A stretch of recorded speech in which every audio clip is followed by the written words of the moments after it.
Hello.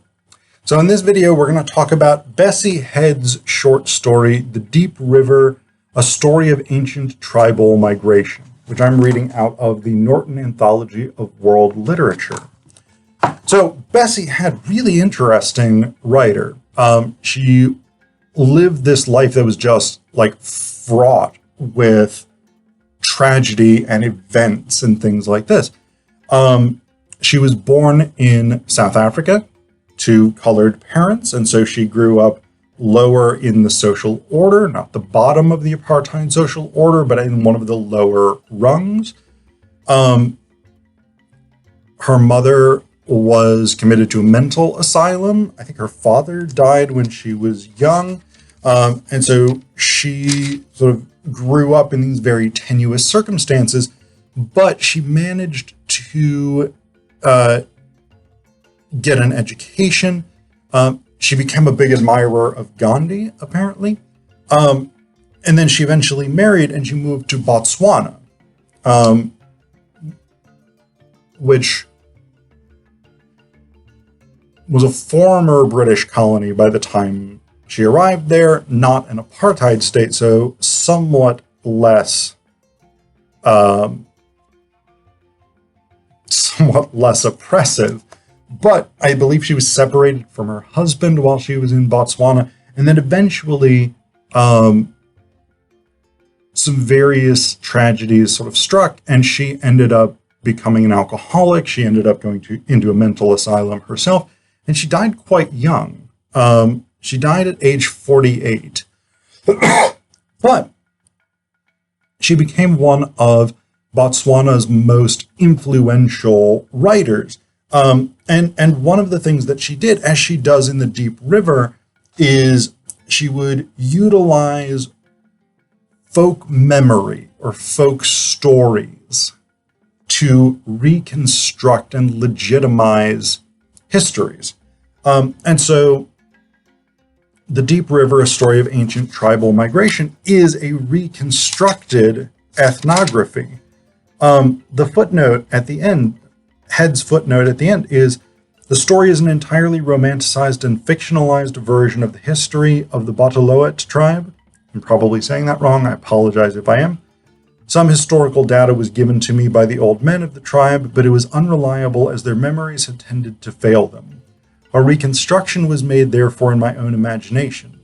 I'm also partly indebted to the London Missionary Society's Livingston Tswana Readers Padisio 3 school textbook, from whose graphic paragraphs on the harvest Thanksgiving ceremony, which appear in the story. So this is a reconstruction, and that's an interesting gesture in itself. A fictionalized ethnography.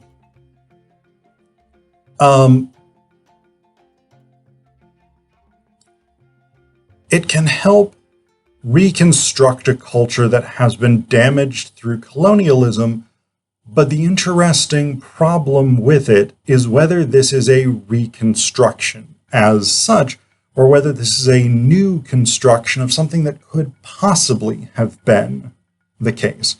And Head doesn't attempt to answer that in this story. The story itself does other critical work, particularly in the context of postcolonial literature. So one of the central debates in postcolonialism, particularly sort of early postcolonialism that develops from the 50s up through, say, the 80s or the 90s, is this conflict between a return to traditional cultures versus cultural hybridity. And we see this from the very beginning of Head's short story. The opening paragraph goes like this. Long ago, when the land was only cattle tracks and footpaths, the people lived together like a deep river. In this deep river, which was unruffled by conflict or a movement forward, the people lived without faces, except for their chief, whose face was the face of all the people. That is, if their chief's name was Manamape, then they were all the people of Manamape. The Taleote tribe have forgotten their origins and their original language during their journey southwards. They have merged and re-merged again with many other tribes, and the name Taleote is all they have retained in memory of their history. Before a conflict ruffled their deep river, they were all the people of Monemape, whose kingdom was somewhere in the central part of Africa. And so this is, again, one of these big tensions in early post-colonial theory is, should liberated nations, like those in southern Africa, Botswana, for example, try to reconstruct pre-colonial culture? Or do you accept that colonialism has fundamentally changed local cultures? There is a merging and re-merging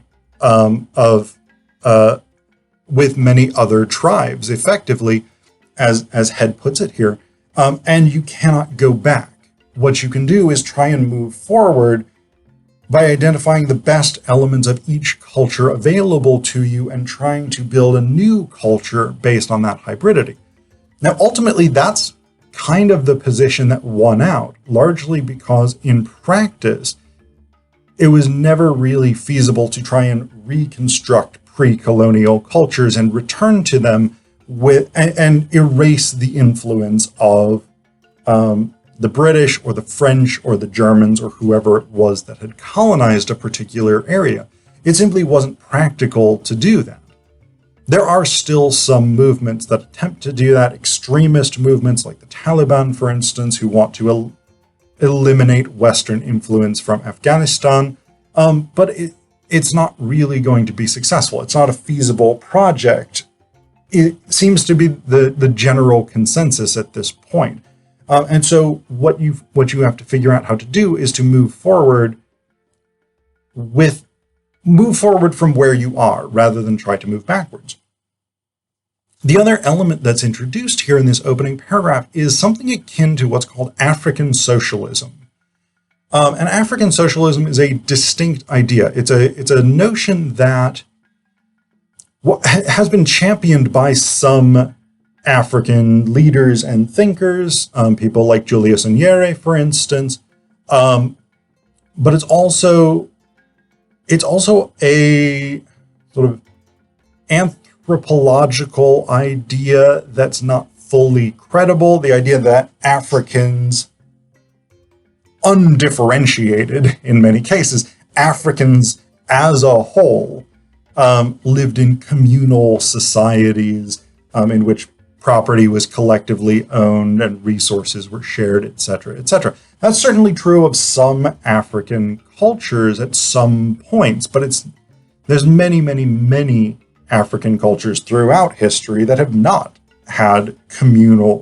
been communal societies in the sense that they're often sort of idealized.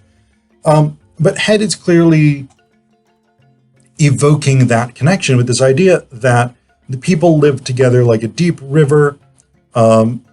They lived without faces except for their chief, etc., etc.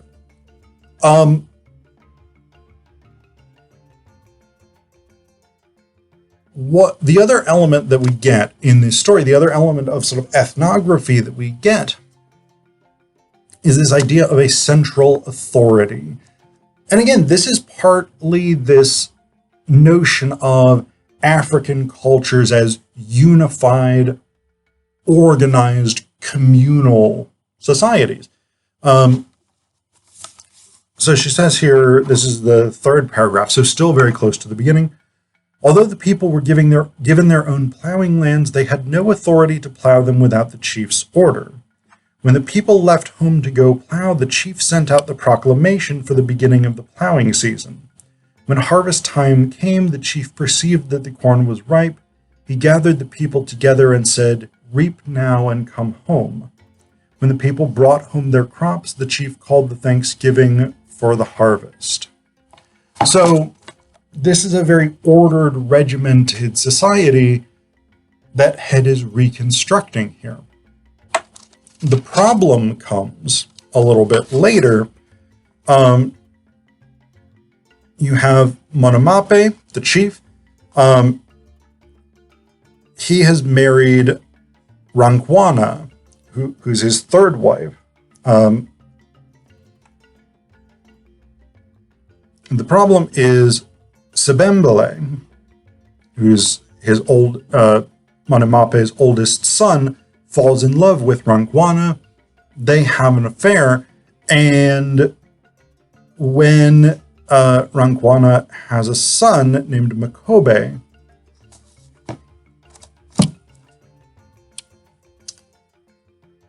Monomope dies, and Semembele claims that Makobe is actually his child and not his father's child.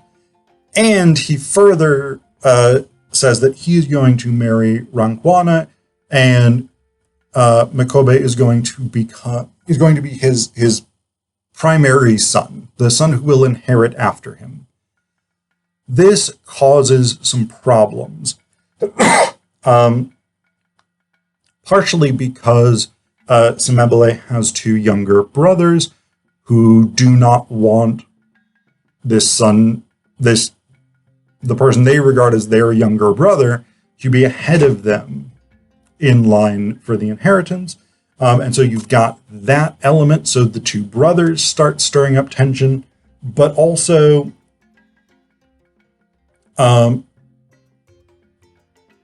the people of the town, the people of the tribe and the counselors of the tribe don't think it's a good idea for Semembele to marry Rankwana, despite the fact that he loves her. And so this is where we get into some interesting kind of terrain, because for me, I start thinking actually of two other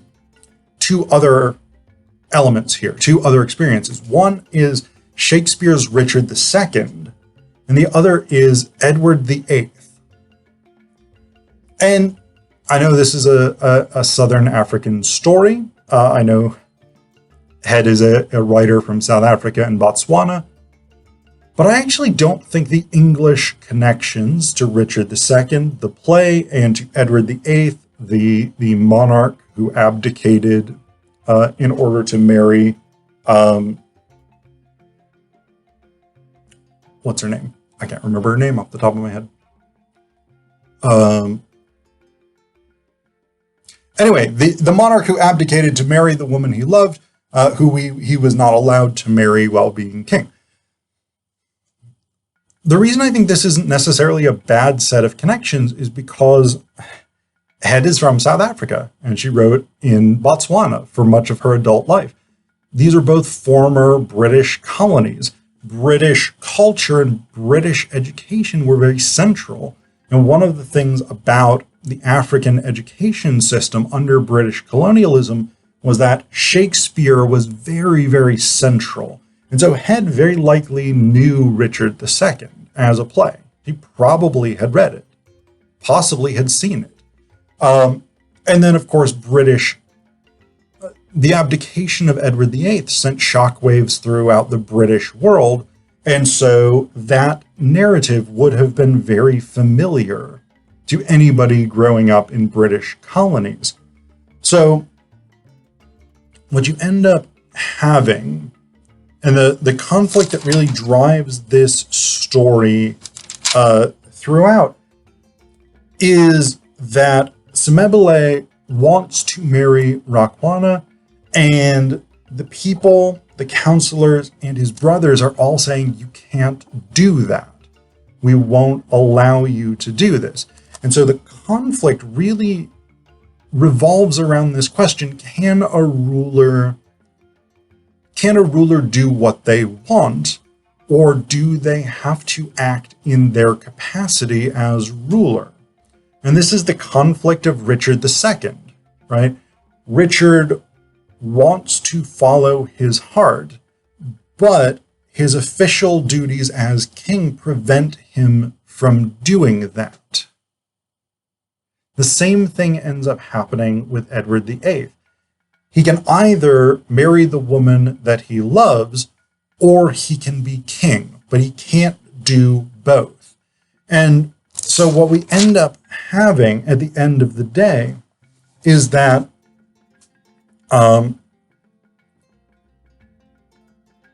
Semebele calls the people together, and his two brothers basically make their argument. And then it says, that morning, Semebele completely won over his camp with his extravagant romantic gesture, but he lost everything else and the rulership of the kingdom of Monomape. When all the people had gathered at the meeting place of the town, there were not many arguments left. One by one, the councillors stood up and condemned the behavior of Semebele. So the two brothers, Ntema and Moseme, won the day. Still working together as one voice, they stood up and asked if their senior brother had any words to say before he left with his people. And so ultimately, Semebele chooses to abdicate the monarchy. He chooses to abdicate rulership of the people of Monomope rather than give up the woman that he loves. He chooses his personal desires over what is politically necessary. And this is a common conflict for rulers in literature as well as in history. And so I think this is a model that Head is really drawing on in order to help reconstruct this